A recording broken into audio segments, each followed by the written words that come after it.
this, then hearts begin believing. Redemption's bid is unrelenting. Your love goes on. Buenas noches, Dios les bendiga. Vamos a abrir nuestras Biblias en el libro de Mateo, capítulo 9, y leemos desde el verso 35 al verso 38. El tema para esta noche le hemos titulado El reino necesita obreros. ¿Cómo se llama el tema? El reino necesita obreros. Qué alegría cuando uno encuentra esos anuncios, ¿verdad? Se necesita persona y el perfil es precisamente el de uno. Y sueldo tanto, entonces uno diligentemente lleva la hoja de vida o envía a esa persona que uno conoce, que sabe que puede cumplir los requisitos. Dice Mateo capítulo 9, verso 35 al 38. Recorría Jesús todas las ciudades y aldeas, enseñando en las sinagogas de ellos y predicando el evangelio del reino, sanando toda enfermedad y toda dolencia en el pueblo. Y al ver las multitudes, tuvo compasión de ellas porque estaban desamparadas y dispersas, como ovejas que no tienen pastor. Entonces dijo a sus discípulos: a la verdad la mies es mucha y los obreros pocos. Rogad pues al Señor de la mies que envíe obreros a su mies. Padre, en el nombre de Jesús, te rogamos en esta hora por tu Espíritu Santo que tú nos ilumines, que tú nos des un corazón entendido para recibir tu mensaje y que podamos salir de este lugar con la disposición de actuar, de hacer algo, Señor, por nuestra familia, por nuestra generación, por nuestra ciudad. En el nombre de Jesús, Espíritu Santo, tú eres la persona más importante en este lugar. Queremos darte la bienvenida con un fuerte aplauso. Bienvenido, Espíritu Santo, a este lugar. Bienvenido a nuestro corazón. Entrónate en esta hora y ministra nuestras vidas. Gracias, Jesús. Amén y amén. En el libro de Mateo nosotros podemos encontrar que después de Jesús dar el sermón del monte, las bienaventuranzas, la regla de oro, la oración, el ayuno y todas las bases en las cuales se fundamenta el cristianismo, entonces se toma el trabajo de empezar a recorrer las ciudades y aldeas. O sea, Jesús no se quedó solamente en un lugar, sino que dice recorría, iba de un lugar a otro. Y al recorrer las ciudades, al ver la gente, al meterse dentro de las personas, Jesús empieza a ver en el rostro de ellos tal vez el cansancio, la amargura, la soledad, los problemas que les aquejaban, la enfermedad y todas las situaciones que los seres humanos padecemos a diario. Y esto empezó a despertar en Jesús aún más algo que se llama compasión. Dice que al verlos él empezó a sentir compasión, empezó a dolerse con ellos, a experimentar lo que ellos sentían. Y la raza humana no es que haya cambiado mucho. De hecho, Salomón dijo: mira, no hay nada nuevo en la tierra. Todo lo que es lo que ya fue, y lo que ya fue es lo que volverá a ser. Y en esa época, al igual que en esta época, la maldad abundaba, el adulterio, la violencia, las injusticias, los malos gobiernos. Todo esto era normal en esta época de Jesús. Y Jesús pudo sentir cómo la gente padecía. Ese padecimiento siempre ha empezado, su principio comenzó desde el momento en que Adán y Eva se rebelaron.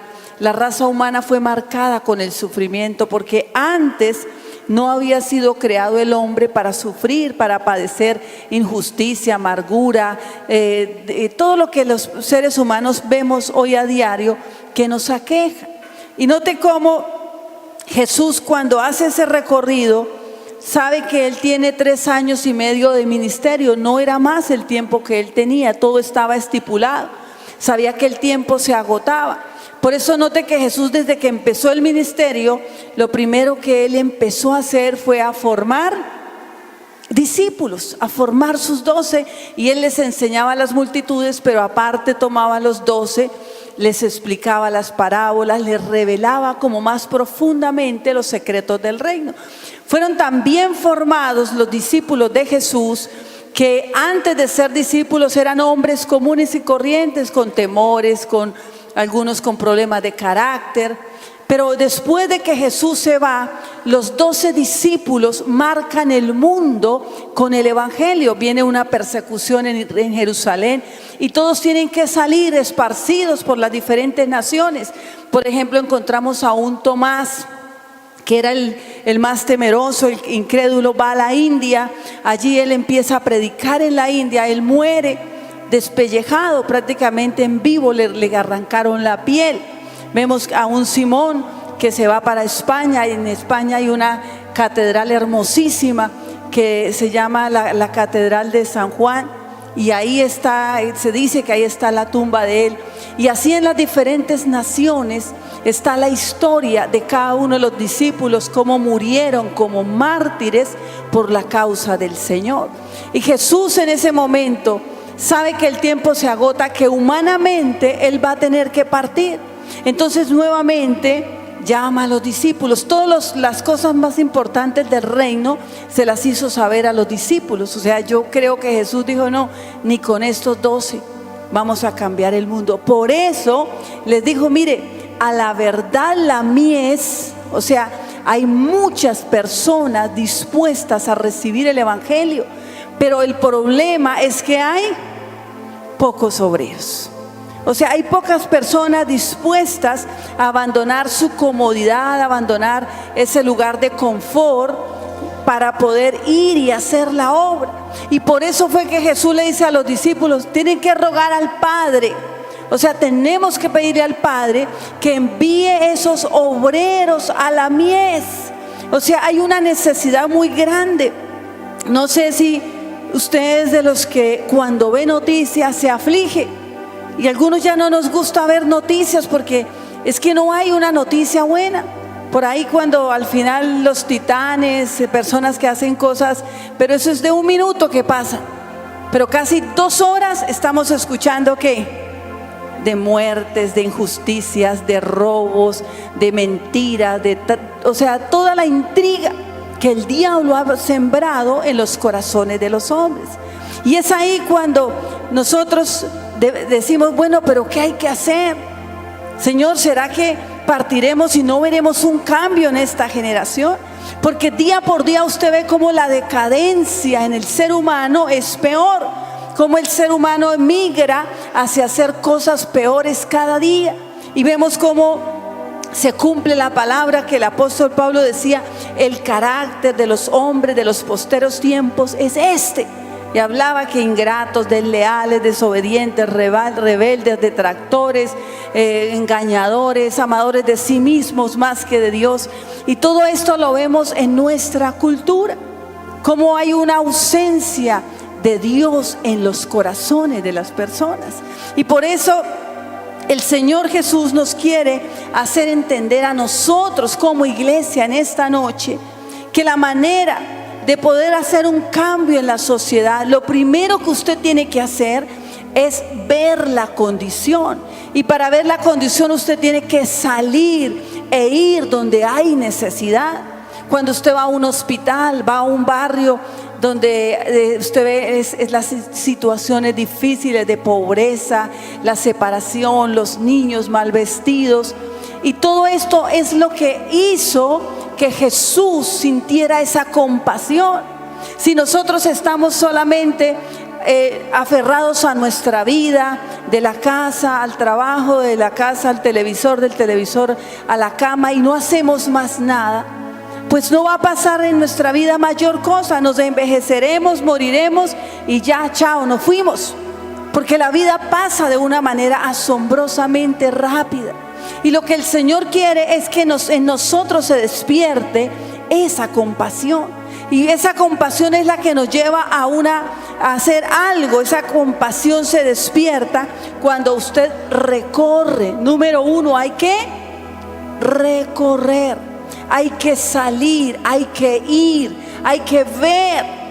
Hay que salir de pronto de ese confort en que nos hemos enfrascado, o en ese temor, porque algunos no salen porque qué miedo que me va a pasar algo, y no hacen nada para tratar de cambiar la situación. Algunos, excepto escribir mensajes por WhatsApp o en Facebook, sentarse a criticar.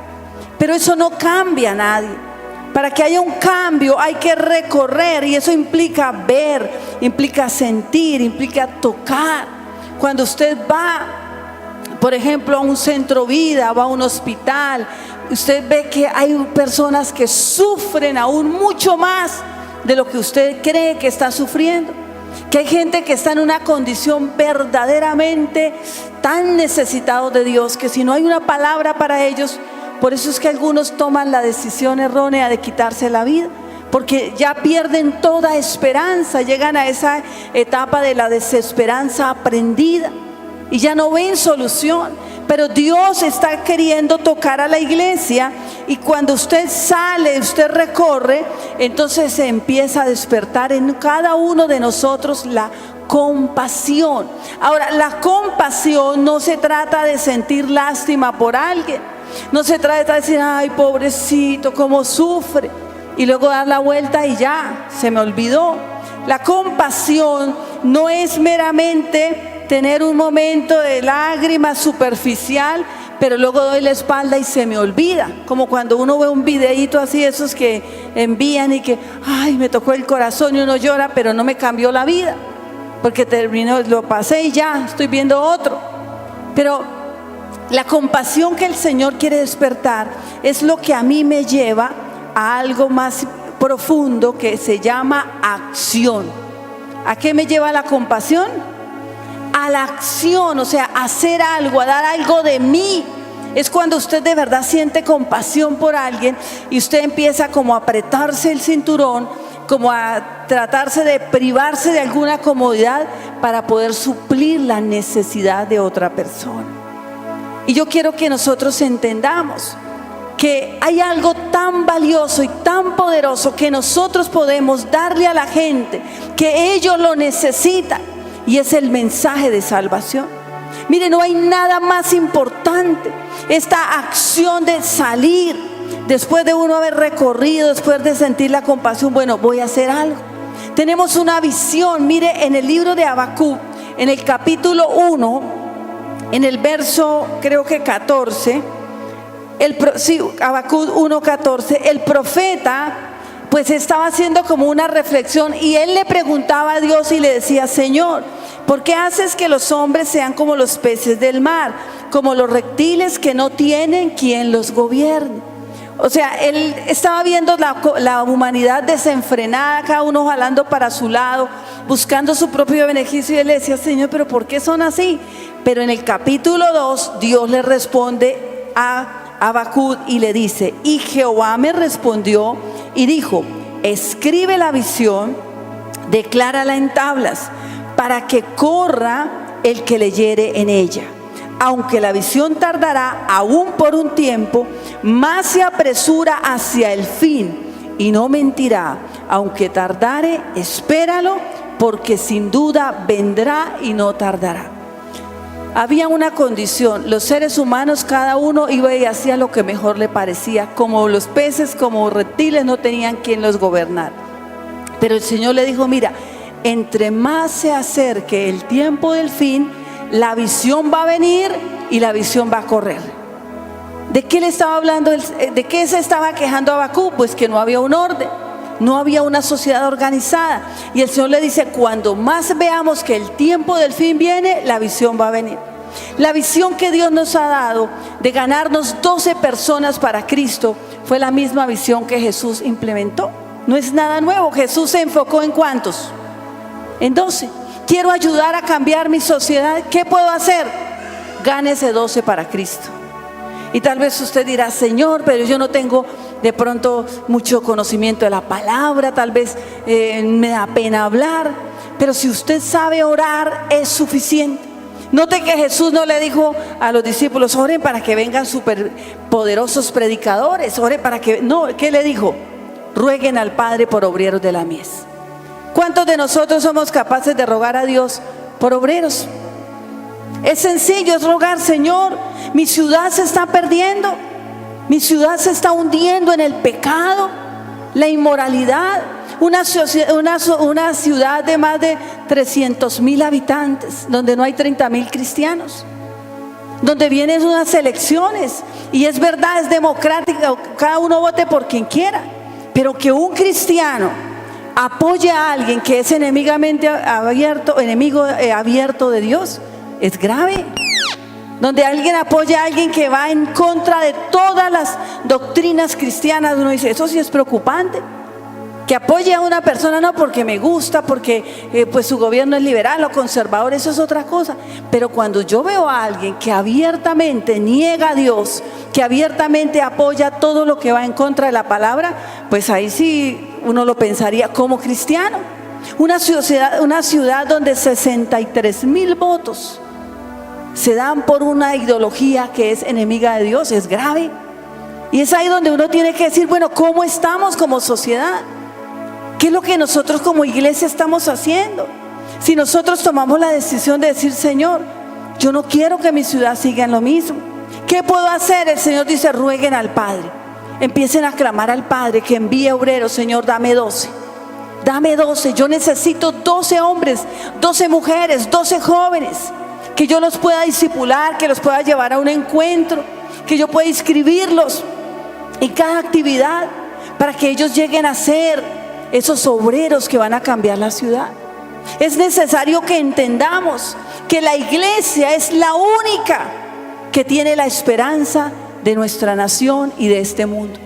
Y si los tiempos en los que estamos viviendo, mire, son los finales. No sé si ustedes escucharon el anuncio que se hizo esta semana en el Vaticano, y usted debe estar pendiente un poquito más de noticias, donde el Papa dice que la Biblia es un libro anticuado y que ya no sirve para esta época, que estamos enseñando algo tan anticuado que ahora van a estudiar por allá con unos no sé quiénes para mirar qué libro seguir. Y usted dice, esto es realmente ya los tiempos finales. La Biblia dice, buscarán la palabra y no la hallarán, porque van a luchar con toda para eliminar este libro, que es un espejo, que es más actual que el periódico del mañana, que la palabra de Dios es la historia de ayer, la historia de hoy y la historia del futuro, que ahí tiene todo lo que el ser humano necesita para enderezar sus pasos. Y siempre usted mire cada sociedad que ha pasado, cada uno ha tratado de hacer algo para destruir, para sacar del camino a Dios. Pero ahí es cuando el Señor quiere despertar a la iglesia. Mire, es un milagro, es un privilegio que usted esté hoy escuchando la palabra de Dios. Porque cuando Dios nos tocó, nos inquietó, es porque Él nos escogió, porque Él nos atrajo, porque alguien oró por mí, porque alguien tal vez clamó a Dios que esta alma se salvara, y en esa oración tal vez cupimos nosotros. Pues ahora tenemos que empezar a replicar lo mismo. Rueguen al Padre, dice la Biblia, para que el Padre envíe obreros a la mies. Mira, esta sociedad no va a cambiar si nosotros no estamos dispuestos a tomar acción, a hacer algo.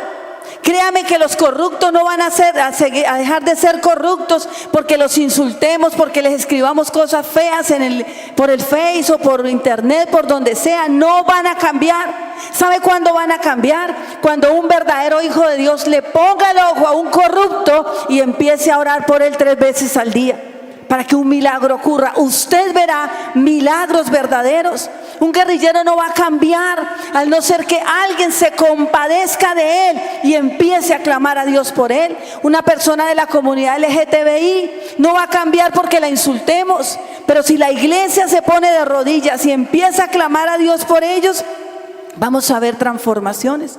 Los vamos a ver quebrantados diciendo, Señor, perdóname. Recuerden aquella mujer, la otra vez les contaba, una mujer que ella dice fue a la iglesia un día, y después ella se acostó viendo una palabra, un predicador. Dice que se quedó dormida escuchando la predicación. Al día siguiente ella se levantó y se miró a un espejo y ella dijo: ¿por qué estoy vestida como un hombre si soy una mujer? Fue a su closet y veía que su ropa era ropa de hombre. Y ella dice: ¿pero qué me pasa? ¿Por qué estoy así? ¿Qué ocurrió con ella? El Señor le ayudó a entrar en conciencia de pecado. Ahora ella se estaba viendo como Dios la veía, como lo que Dios había creado. Y yo quiero decirles, iglesia, mira, hay esperanza para la sociedad. Pero usted y yo debemos de dejar de hablar tantas cosas negativas y dedicarnos a orar para que el Padre envíe obreros a la mies. Con 12 discípulos que usted y yo nos levantemos, transformaremos la ciudad. ¿A Dios no le queda grande?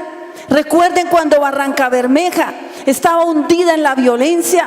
Recuerden cuando Dios nos prometió y nos dijo: esta ciudad no será más llamada matadora de sus hijos ni derramadora de sangre. En esta ciudad los jóvenes crecerán tranquilos.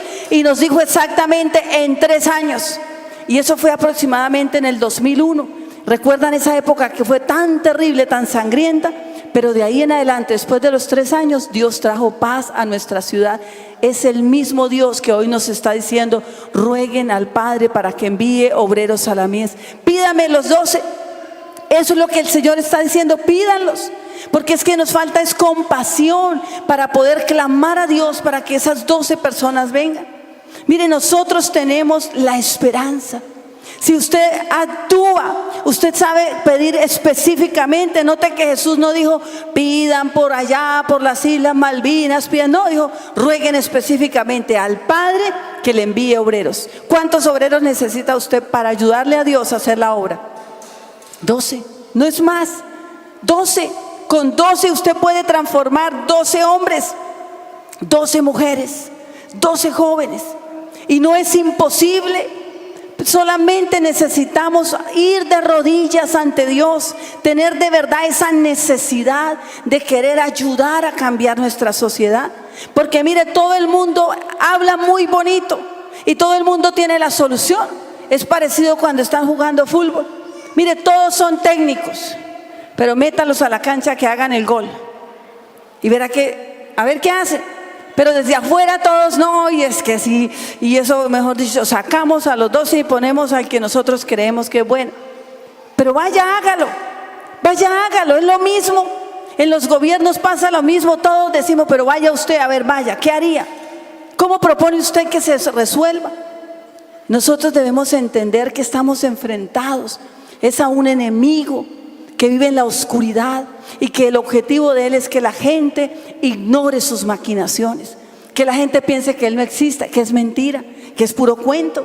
Pero mire cómo él ha logrado manipular la voluntad y la conciencia de nuestra sociedad. Y no lo ha hecho ahorita. Mire la historia, cuando tomó el corazón de Hitler, hizo que iniciara una guerra, la Segunda Guerra Mundial, donde murieron 40 millones de personas, de los cuales 20 eran rusos, 6 eran judíos y el resto de las otras naciones. 40 millones de personas por una mente loca que le creyó al diablo. ¿Qué tal una mente santa que le cree a Dios? ¿Cuántos podríamos salvar? A veces lo que nos falta a nosotros realmente es un compromiso de ser un obrero del Señor. Muchas veces nos enredamos es en la lucha por la supervivencia, por ganar dinero, por hacer una carrera, por ser alguien en esta vida. Así decimos: no, es que quiero ser alguien. Y está bien que usted tenga aspiraciones, está bien que usted luche, está bien que se esfuerce, pero ponga a Dios primero en todas sus acciones y usted va a ver los resultados. Dele el primer lugar a Dios, esfuércese porque el Señor esté en el centro de su corazón. Que lo que usted hace, dice y piensa siempre están guiados por el Espíritu Santo. Cuando nosotros somos esos obreros que tomamos acción, vamos a ver realmente una transformación. Analice usted que las naciones de la tierra han sido cambiadas algunas. Por ejemplo, cuando se dio la reforma, cuando el Señor inquietó el corazón de alguien que era un sacerdote y él puso allí en la iglesia católica, él no iba en contra ni siquiera de la iglesia católica en ese momento, sino lo que él puso fue unos versículos bíblicos reales que anunciaban, que le decían a la gente, este es el camino. Note que en esa época Suiza, allá se fue Calvino para Suiza, y en Suiza él transformó la sociedad. Hoy en día es una nación próspera y hay varias naciones de la tierra que hasta el día de hoy conservan la prosperidad, porque un solo hombre se levantó y dijo, mire, las cosas son así. Pusieron a Dios de primero, le dieron el lugar que a él le correspondía y hasta el día de hoy disfrutan de esa bendición. Pero también vemos naciones que fueron arrasadas por la muerte, la violencia, por la mentira de un hombre. Ustedes sabían que en el siglo XX fue uno de los siglos más sangrientos, que solo por sistemas de gobierno errados murieron más de 150 millones de personas en el mundo, por un loco que se paró en el gobierno y dijo, esto es así, y empezaron a imponer al sangre y fuego con terror, y el que no estaba de acuerdo le buscaban, lo inculpaban, lo asesinaban. Cuando ustedes habían visto, miren, y en Colombia cuando hubo la violencia, usted veía las carreteras lo que hoy en día estamos viendo, desfiles de personas desde Caracas llegando a Bogotá. Y yo algo que he dicho, vea, ese loco cumplió el sueño de Bolívar, hizo que la gente fuera a pie desde Caracas hasta Bogotá en el siglo XXI, con niños, con maletas, y son miles. En la semana pasada en Bucaramanga estaban desalojando del Parque de las Aguas 600. Y ya no sabemos qué hacer. Y yo escuchaba a un gobernante que decía, no, los hemos recibido con cariño. Y yo decía, ¿sí dónde? En la calle, porque es que recibir con cariño a alguien es buscarle un lugar. Es decirle, mire aquí, ustedes saben que las Naciones Unidas, tanta pompa que hacen en este momento, ellos deberían estar haciendo algo, pero no. Dicen que no hay una guerra allá y que entonces no califican como refugiados. Que miren a ver cómo se las arregla. Nosotros tenemos que entender que como iglesia tenemos la respuesta. Piense, si uno solo, mire, un solo hombre le creyó al diablo y pudo destruir una nación, la economía de una nación como es Venezuela. ¿Qué pasará si usted y yo le creemos a Dios? Si de verdad nos levantamos. ¿Es que acaso el diablo es más poderoso para prosperar a sus hijos, para sacarlos adelante? No, Dios es más poderoso. El problema es que muchos ni son, como alguien dijo, son aguas tibias, ni son cristianos, ni son del mundo, ni oran, pero tampoco se van, o sea, están como que entre sí y no. La iglesia necesita en este tiempo levantarse como la respuesta, como esa solución. Mire, estamos nuevamente a punto de que elijan un gobernante para nuestra ciudad. ¿Cuántos estamos orando, Señor? Levanta tú a una persona, trae a alguien que de verdad tenga sentido de administración, que de verdad tenga una visión de ciudad, no que piense en él y cómo se resuelve su problema en 4 años y se va y chao. Pero si la iglesia no hace nada, apenas esperamos a ver quién sale y empiezan entonces entre todos a criticar. ¿Qué tal si empezamos a clamar a Dios desde ahorita? Nosotros tenemos la solución. Cuando usted empieza a predicar el evangelio con esa pasión que solo el Espíritu Santo pone, porque usted ora cada mañana, usted va a cambiar su ciudad, usted va a cambiar su familia, usted va a cambiar su generación. En mis manos está la respuesta a la necesidad de la gente, pero es necesario cambiar la actitud. Jesús le dijo a la gente, rueguen, hagan algo. Es necesario levantarse a orar, es necesario poner las rodillas en el piso. Qué lindo como los estudiantes de capacitación destino tienen allá una exposición sobre el tema de la oración, el cuarto de guerra, cómo hacerlo. Es muy sencillo. Si yo le preguntara a cada uno de ustedes, ¿cuántos hacen un devocional? En serio, un devocional. Así como me levanto y desayuno, y es importante desayunar, y si no, siento que me voy a desmayar. ¿Cuántos deberíamos sentir eso si no oramos? Señor, sin ti yo me desespero, sin ti la vida no tiene sentido, yo necesito orar. Y ojalá lo primero que haga es bajarme de la cama y poner las rodillas en el piso. Aquí estoy, Señor, quiero ser un instrumento en este día. Ponme las personas, Señor, a las cuales iré y les llevaré tu mensaje.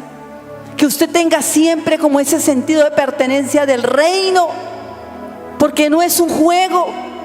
Pronto usted y yo partiremos y no podremos llevar nada Alejandro Magno en una época llamó a sus mejores consejeros y los que estaban muy cerca de él y les hizo una petición. Les dijo: mire, yo quiero que cuando a mí me entierren, me lleve mi cortejo fúnebre vaya siendo llevado por los mejores médicos, y lo de otro, que mis manos vayan al aire libre y que todos las puedan ver.